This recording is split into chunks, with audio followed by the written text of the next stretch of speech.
Hey everyone, I just had a fantastic night going to a protest against a feminist named Meghan Murphy who was speaking at a Toronto public library.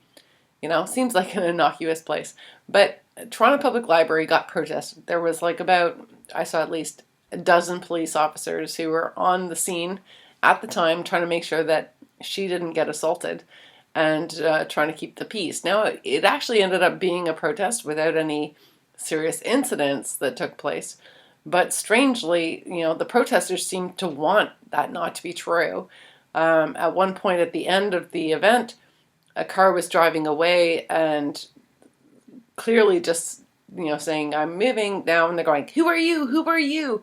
And they were calling the police, calling them lazy pigs because this car wanted to move out of a parking spot and get through the crowd.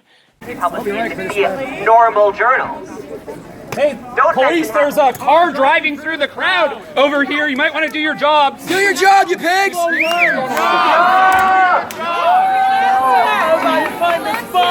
He's going to work. Come on, officers.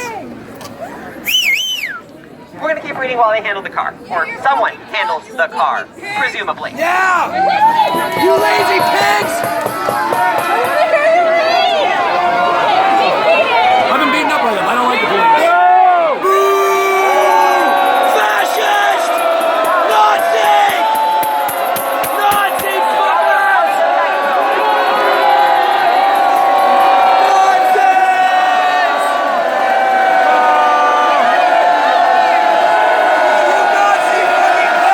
So when we look at these events and we try to figure out how these things get escalated into some sort of a scenario where somebody got assaulted, well, that's kind of what happens.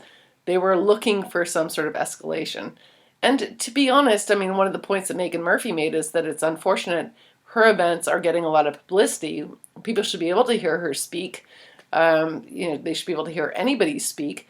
But the only way she's getting really a lot of attention is because these people keep protesting her right to speak.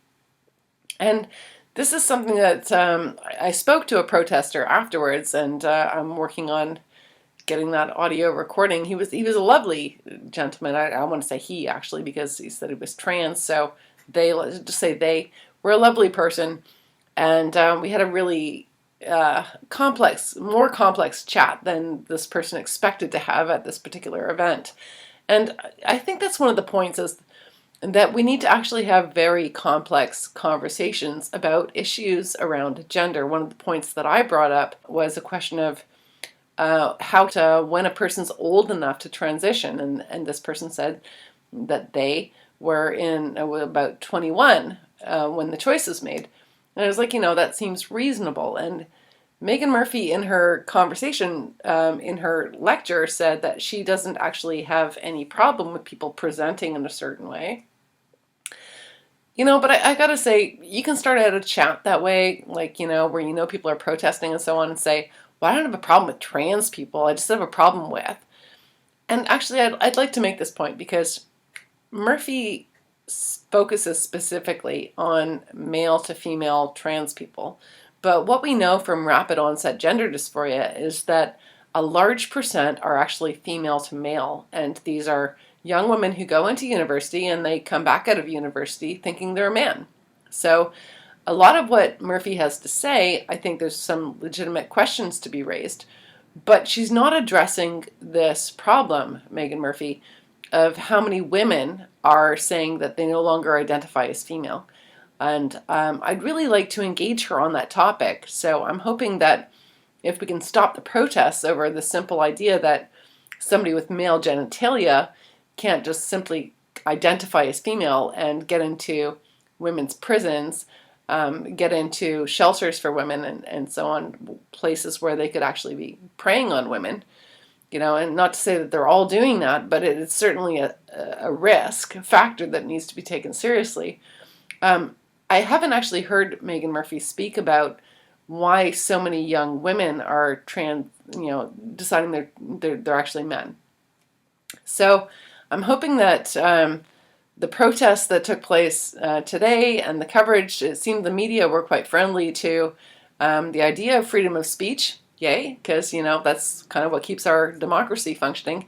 So I'm looking forward to being able to engage in better conversations with people and dive into these issues in a way that we need to, because it's not just about whether or not adults want to identify as male or female. This is about, in the end, in its essence, we have to look at the fact that children are being transitioned by their parents. Children who are too young to consent to sex itself, but apparently old enough to decide what gender they are and to sterilize themselves.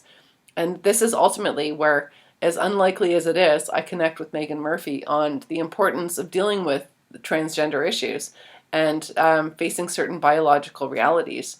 That we have to really look at whether or not we're abusing children by pretending that biology is not an issue, that pretending that bodies and minds somehow function independently from each other. The reality is a lot of people who grow up thinking they want children decide not to. A lot of people who decide that they never want to have children end up having them and being quite happy about it. And we have to ask ourselves whether or not children have the right to wait until they grow up a little bit more before those decisions are made for them. So that's the most important issue in my view. That's the most important reason to talk about transgender issues.